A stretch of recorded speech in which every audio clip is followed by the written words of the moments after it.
అసోంలోని కోక్రాఝార్ జిల్లాలో భారీ హింస చెలరేగింది. అల్లర్లలో 2 చనిపోగా పలువురికి గాయాలయ్యాయి. అల్లర్ల తరువాత కోక్రాఝార్ జిల్లాలో నిషేధాజ్ఞలు విధించారు. అసోంలోని కోక్రాఝార్ జిల్లా కారిగావ్ నేషనల్ హైవే ప్రాంతంలో తీవ్ర ఉద్రిక్తత చోటు చేసుకుంది. పశువులను దొంగిలిస్తున్నారన్న అనుమానంతో బిస్మిత్ అనే యువకుడిని స్థానికులు కొట్టి చంపడంతో అల్లర్లు చెలరేగాయి. ఈ హత్యను నిరసిస్తూ వేలాది మంది హైవేను ముట్టడించారు. ప్రభుత్వ ఆస్తులపై దాడులకు దిగారు. పోలీస్ చెక్పోస్టులకు నిప్పు పెట్టారు. పరిస్థితిని అదుపులోకి తీసుకురావడానికి పోలీసులు లాఠీచార్జ్ చేశారు. బాష్పవాయువు ప్రయోగించారు. పోలీస్ కాల్పుల్లో 1 చనిపోగా 4కి తీవ్ర గాయాలయ్యాయి.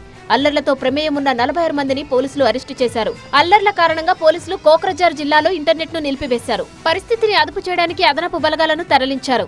వరల్డ్ ఎకనామిక్ ఫోరం సదస్సు కోసం దావోస్ వెళ్లిన అసోం సీఎం హిమంత బిస్వా శర్మ అల్లర్లు చెలరేగిన ప్రాంతంలో ఆర్మీని వెంటనే మోహరించాలని ఆదేశించారు.